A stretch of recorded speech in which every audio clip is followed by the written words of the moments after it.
Hey Javier, I did the worst thing you can possibly do. I bought a house last year for $426,000 that was listed for $399,000 and it is now worth in the 350,000s.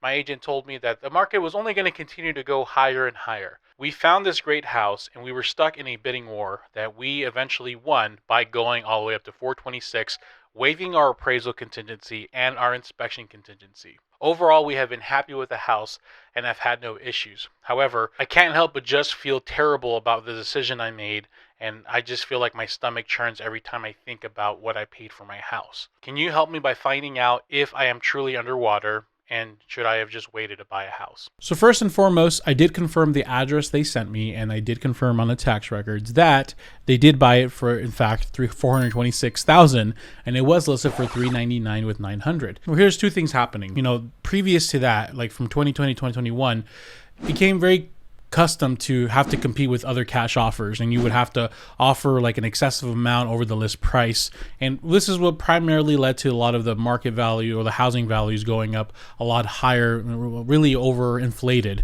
in my opinion. Not really the true value, but just overinflated. And this was something that carried on over to the 2022s. Even though the market was beginning to decline of the values, there were still a lot of people, a lot of agents that were in that mindset of like, let's just do what we can to get the house. Even though a lot of situations didn't have cash buyers, they still felt the need to overbid and overcompete. And I don't know if that was the case here. There's no way of verifying what the other offers were, but being an agent in that time frame, I can assure you that that's probably along the same page of what happened. It's a 3-bedroom, 2-bath, 15 square foot, and I am afraid to tell you that I did find 2 model matches in your neighborhood. Now, you have a beautiful pool, which is great, but unfortunately, this one does too. One of them sold for $365,000, and the other one sold for $375,000. So I would estimate your value at right now to be around 370. These closings just happened last month, I believe, or actually a few months ago. So man, maybe it's a little higher, but let's just safely assume we're going to be in the 370 range. Let's start out with the facts. You are unfortunately underwater right now. Now, what I find interesting about this is the exact situation people always like email me, call me about, and tell me this is their worst fear. They don't want to buy a house and be left with a mortgage worth more than their actual house. Not only is it not a great financial decision, but most of the time what's expressed to me is they feel like a fool because they felt like they got taken advantage of in some way. So let's talk about some things first, okay? So first and foremost, there's no way you could have known it was the very top of the market. Maybe it wasn't the best idea to follow the advice of an agent because quite frankly, at the end of the day, they're trying to sell a house. Anytime an advice is given by an agent, and I also admit, me being an agent, there's always a big asterisk over it, right? People are always wondering, are you just trying to sell me a house or are you trying to legitimately help me? So you always want to take it with a grain of salt. You always want to look up your own specific data. But good news is looking at your specific zip code, looking at the values here, I do see that, looks like May, April, May, which I think you said you bought in March, April, I believe. So you did buy near the top. And the good news is even though it did drop, it's in this weird period where it's kind of fluctuating here around this range. So it doesn't look like it's continuing to drop. So the hope is that eventually your loan balance will catch up and it'll go under. And as long as they don't continue to go down, which it appears, at least for the last few months, it hasn't, it's just going up and down, that you might be in a position where you'll eventually catch up. But here's the reality of the situation. I hope that you bought this home with the idea that you're going to own it long term. Because here's the thing. You can make yourself feel crappy all day long about how you overpaid for your house. And anytime you look at a housing market crash video and if you ever share your story, people will laugh at you and say how you're so dumb for doing that.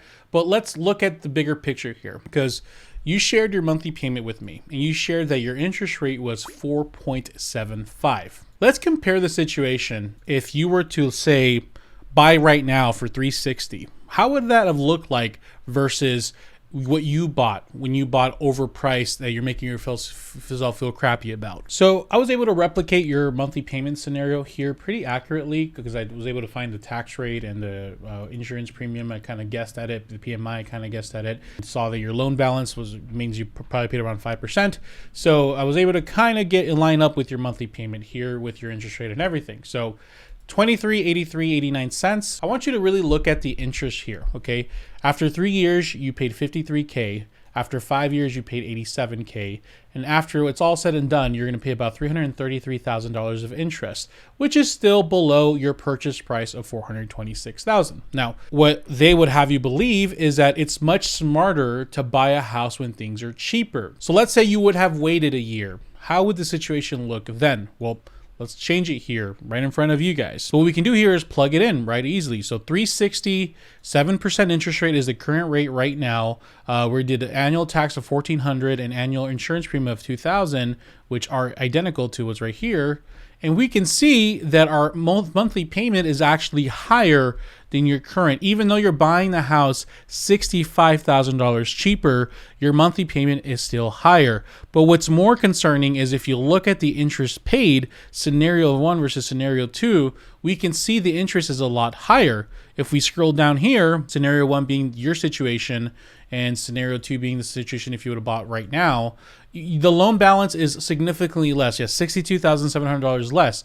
But because the interest rate is much higher, look at the difference in interest you're paying. You're paying $70K, which is $17K more only after 3 years. This is just 3 years. 5 years, you pay $29K more in interest.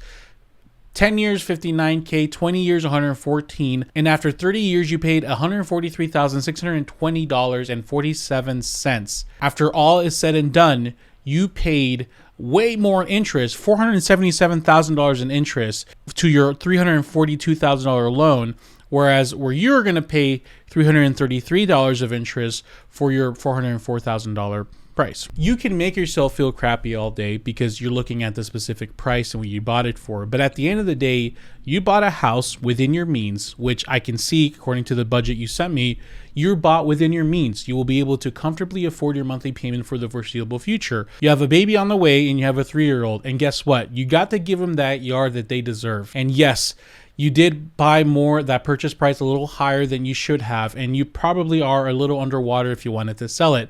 But if you look at it at the long term, you're going to pay $140,000 less of interest. Like I said, you're going to have to hold on to your house longer than you're comfortable. A lot of people, as soon as they feel a little uncomfort, like they need an extra bedroom right away or something, they just get rid of their house. You're going to have to play the long game here, okay? You made the best decision that you could. You had an actual sense of urgency to move out when you did, and ultimately, you are still technically in a better position as if you would have just bought right now. So should you regret buying your house? I mean, if you're looking at purchase prices all day and you're not really looking at the actual meat and potatoes of the data, then yeah, technically you overpaid, values dropped in your area, and who knows if values will ever go up that high again. But your loan amount's only going lower, and no matter if you lose half of its value, you can comfortably afford your monthly payment, and technically you're still going to pay a lot less in interest, and you're still paying a lot less as a monthly payment as if you would have just bought now. Okay. The best case scenario, of course, is if we invented the time machine and we went back in time 20 years ago when things were amazing and interest rate was low, except whatever, right? But we can't do that. Stop kicking yourself in the butt. Okay. You did what you did.